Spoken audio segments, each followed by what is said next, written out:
some suggestions if you're like me and you like spooky stuff all year round. And I figured since we're just about into the holiday season, I would send off the spooky season with one last spooky themed video. And I'll probably do a couple more top 10 or top 5 lists, maybe even top 20s. It was kind of fun, and it actually felt like work for the channel. Normally I just do these videos whenever it comes naturally and go from there, but I actually had to think about this a good bit. So,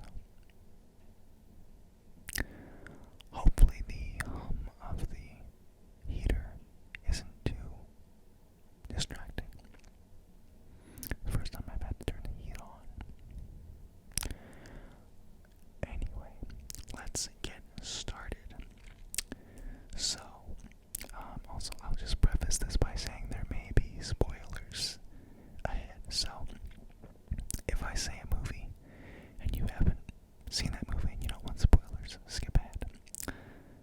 So the first on my list at number 10, we're going from 10 to 1 in order. Number 1 being my absolute favorite. Number 10 is Friday the 13th, 2009 reboot. Now, before any true horror fans come for me in the comments, let me just say that I think that the 2009 reboot was able to capture the spirit and the cheesiness and camp of all of the first few installments, the Paramount installments that a lot of people really cherish and love. I know before New Line Cinema got hold of the property that is Friday the 13th and all that, and kind of went in a different direction. So I think it managed to really bring the spirit of those first few films into the 21st century in a way that was respectful of the source material, respectful of the icon that is Jason Voorhees. It didn't really welch on the violence and the kills. The characters were fun. Like, they weren't just lame body bags and meat sacks for Jason to kill. It was interesting, and then there was a compelling B story in the background where, Jared Padalecki's character is trying to find his sister who she went missing.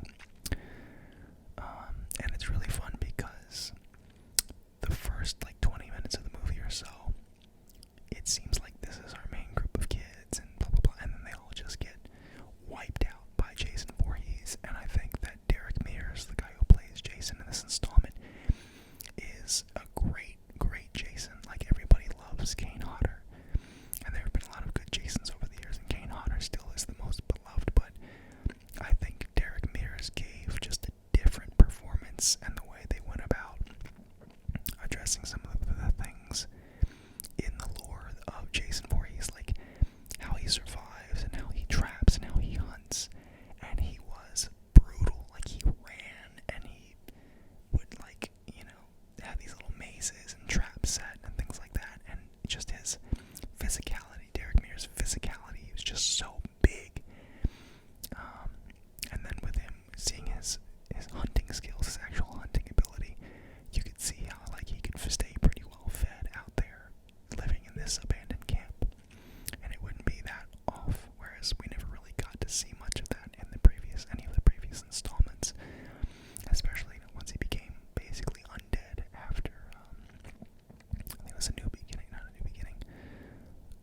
Jason Lives, but he was human and grounded, but still super strong, and it was just a really good version of Jason. And it was an entertaining movie from beginning to end. The whole thing was a good time. The scares were good, the blood was good, the plot was good, the acting was pretty decent for a horror movie. And it was just, I think, in scope of the whole franchise, it really summed up the franchise and did it a really good justice. So, without further ado, let's move on to number 9. Coming in at number 9 is Child's Play, the first and original installment.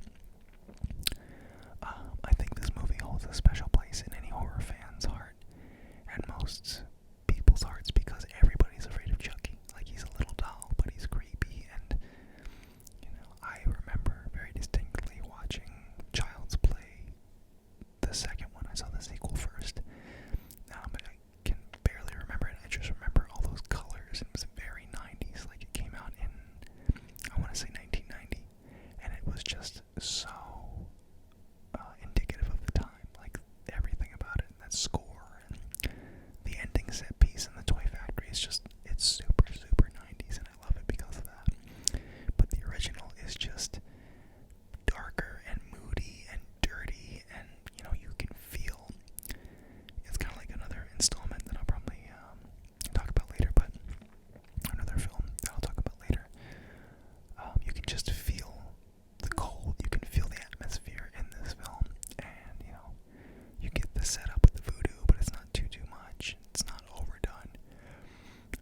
central figure to the franchise.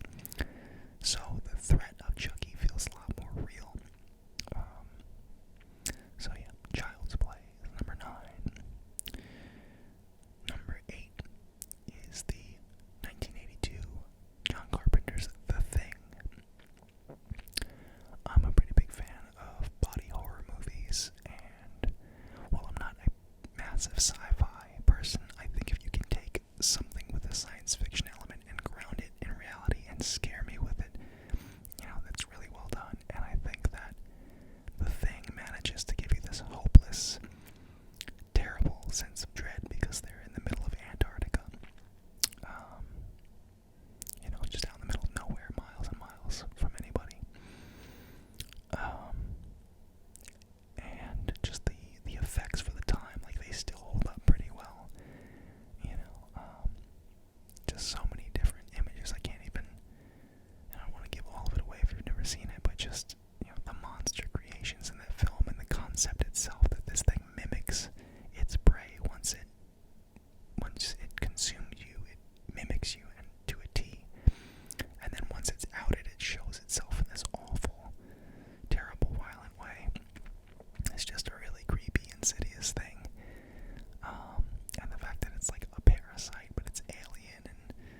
himself and just the idea of what he was.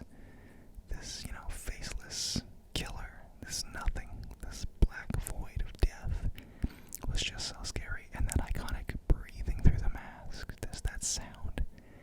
I remember after I saw the movie for the first time, I was 5 years old, and I remember waking up hearing that breathing sound that Michael Myers, that used to scare me so much, the sound of his breathing in the mask, because it's a human sound, but there's nothing human under that mask.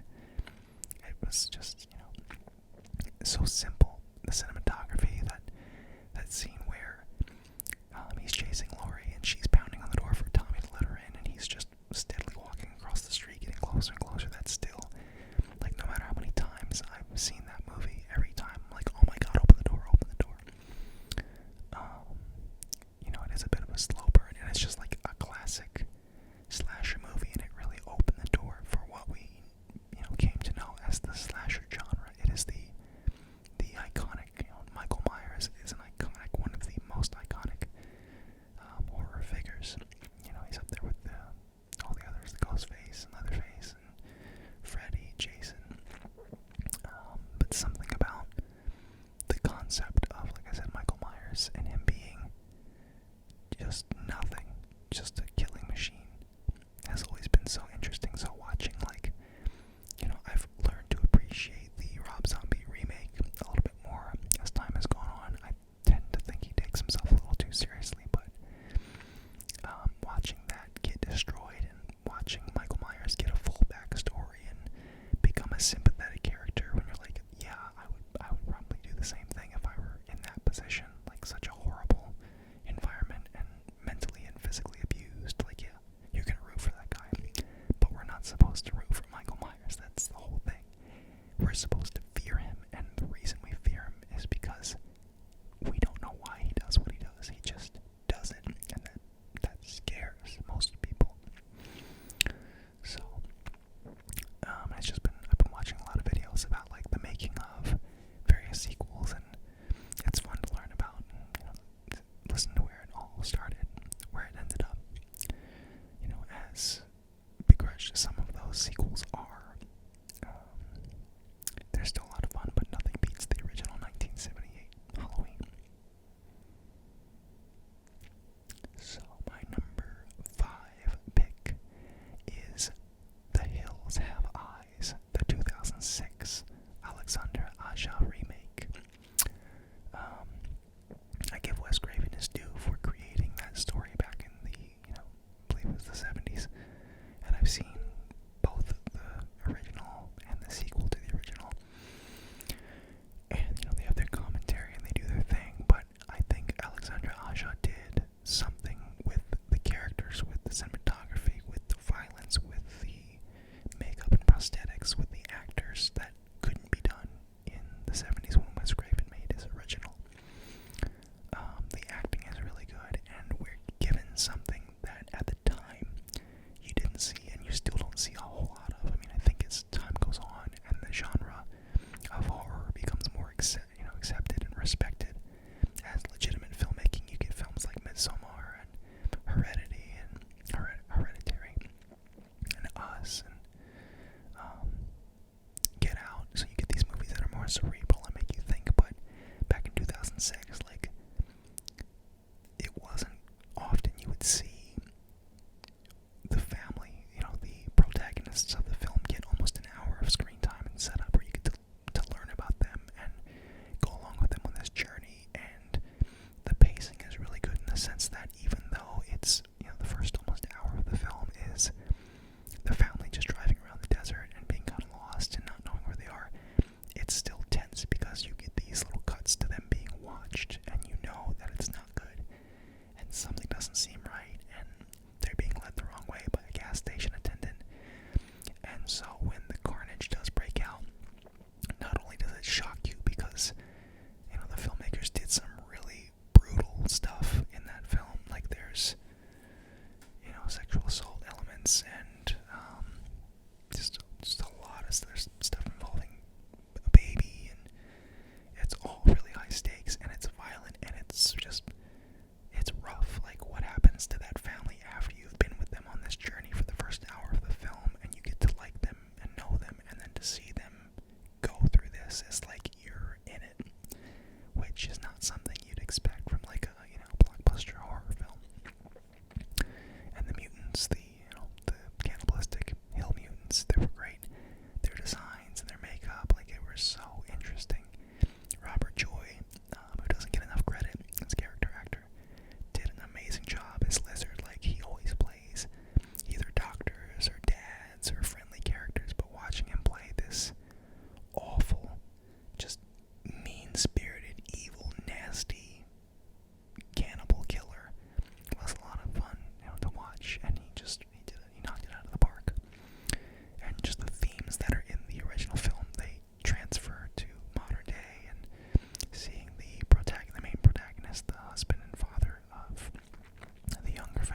film's soundtrack and the score are just really, really good. Like, they're not your typical,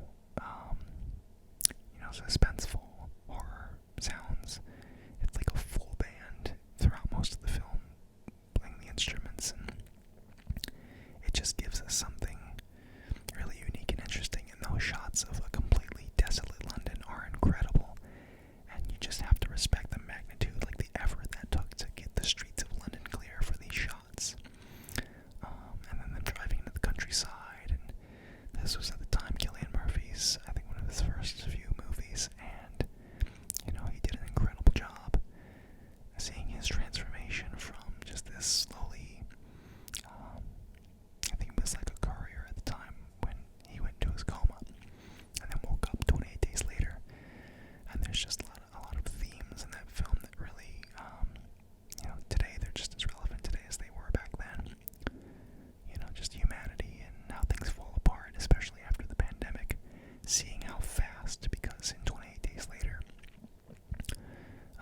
the infected, as they're called, they're infected with this rage virus, and they turn within 20 seconds. Like, you get their blood in your eyes or your mouth, or you get scratched, and within a few seconds you're turned. So that fast, you can imagine how rapidly it spreads, and it's just, the action was really well done, and the ending scene where, people you think are the good guys and your protectors end up being even bigger antagonists than the infected, because the infected are just doing what nature has brought them to do, whereas the people you thought were taking you in for safety are much more, malevolent. But it was just a really great film. It's one of those movies I can watch almost any time, and it almost borders somewhere between an action and a horror movie, but the best kind of action film where it's not mindless, and the horror is kind of the background element. Overall, it's just a human story told within the context of a horror movie. So, if you haven't had a chance to check that one out, you're 20 years late. Go check it out. What are you doing with your life? 28 days later. My number 2 pick is yet another zombie movie. George A. Romero's 1978's Dawn of the Dead. The original. I love the remake, the 2004 remake. Like, that holds a really special place in my heart because it was one of the second films to feature running zombies following 28 days later. And they ran fast. Like, it was very scary. And, it was well done, and I believe Zack Snyder did that film. And I remember seeing it in theaters when I was like 14, and I was really stoked to see it because it seemed like so much time had passed. But the original 1978 version, I saw that when I was like 7 years old, and it gave me nightmares for weeks. I was so freaked out. But the concept of them holding up in a mall and just the themes of consumerism and stuff like that, even like gentrification and police brutality, those are all layered in Romero's original film. Now, whereas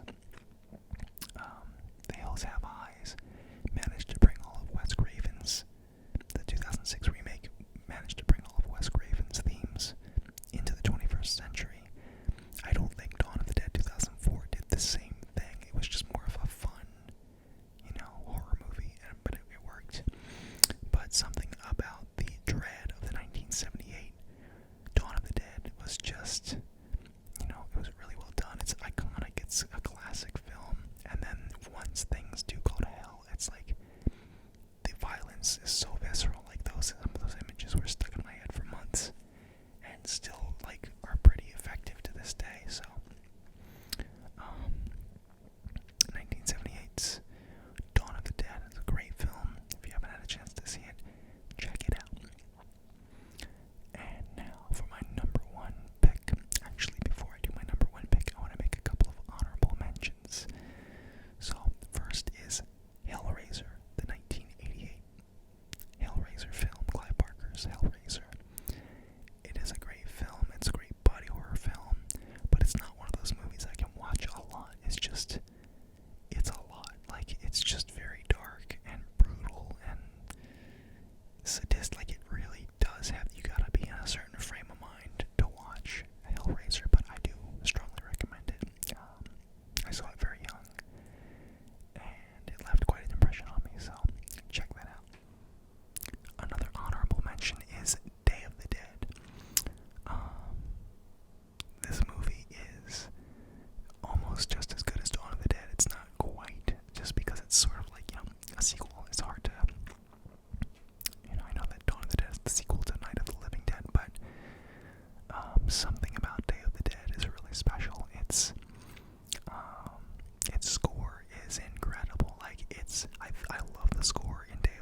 soundtrack actually gives me the chills because something about those sounds, it's strange. It's very strange. It's upbeat. Like there's synthesizers and just a lot of fun sounds, but it's done in such an eerie, creepy way. That's not as heavy-handed as say Lucio Fulci's zombie score, where that's very clearly eerie and creepy. But yeah, Day of the Dead, big time honorable mention, and the violence in that movie is insane, like crazy, crazy violent. I'll never forget. My brother and I were watching Day of the Dead, and my mom was in the kitchen cooking something, and there's a scene where the zombies break into the compound underground and they're eating people, like, the aftermath of the big horde of zombies getting in, and my mom's like, what is that sound? And I was like, that's the sound of zombies eating people, and she was like, that's disgusting, because you could hear all the, like, slurping and chewing and ripping. I was like 10 years old, but really great, and definitely had to put it on my honorable mentions. Another honorable mention would be Paranormal Activity, just in the sheer magnitude that the film cost like $6,000 to make, and it ended up grossing, I don't even know how many tens of millions of dollars. I think it was Oren Pele made the film, and it's just a different, like, it took the whole Blair Witch concept and really, really did it well. Of the, the home video found footage movie, and it was very effective. I remember when I saw the first one, my ex and I slept with the lights on that night. Like, we were both 20 years old and we slept with the lights on. And then even when the sequel came out the next year, like, it was creepy. It was just really creepy, eerie. The suspense was great, and it was a slow burn that really, but before I talk about that too much, let's get to my number one pick. Texas Chainsaw Massacre, the 1974 classic by Tobe Hooper. Now, the 2003 remake did a great job, and it sort of kicked off this era of remakes and reboots in the 21st century. Kind of ironic that Michael Bay was the one who did it, considering his, status in Hollywood as boom boom, blow everything up guy, but I know Marcus Nispel was the director, but Michael Bay produced it, so it only had a budget of, like, I think $2 million. I could be wrong on that, maybe $10 million, but at that time it was it's a small budget compared to what Michael Bay normally works with, and it was, it did a good job in respecting the source material and having a great Leatherface, but nothing compares to the 1974 classic film. You just think about context, think about what kind of movies came out before it. I think The Exorcist came out the year before, and that was about as intense as it got. But, cannibalism and murdering people with chainsaws, it was just very, I could imagine being like, 15, 16 in 1974 and seeing this movie and being like, oh my god. But it always left an impression on me. I saw it when I was really young, and Leatherface is just it's such a complex character because, you don't sympathize with him, but he's not the ringleader. He's not the big bad, realistically. And then there's all these things about, transsexualism and different themes within that character, like vulnerability and sadness and violence and all these other things just within this one character. And then you've got the themes of meat consumption and war and humanity. It's just a really great film. Like, it's easy to miss all of that and just take it into account as this down and dirty movie about a guy with a chainsaw, but it is truly just a classic horror film, and it is bleak and hopeless and scary and just a really incredible film. Like, to me, it is the ultimate horror film, for a multitude of reasons.